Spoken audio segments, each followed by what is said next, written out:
তো বর্তমান সময়ে তীব্র গরমের মধ্যে সব থেকে বেশি কষ্ট যাদের হচ্ছে তারা হচ্ছে বয়স্ক রিক্সা চালক।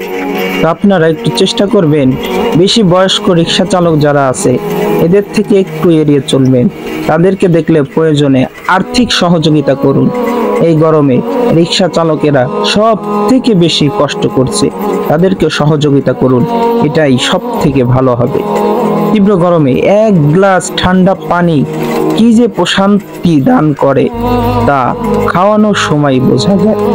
কিন্তু নুন আনতে পান্তা ফুরাই যাদের, তাদের কাছে ফ্রিজ নাই, ঠান্ডা পানি নাই, তাদের কাছে এই ঠান্ডা পানিগুলো এক বিলাসিতার মতো।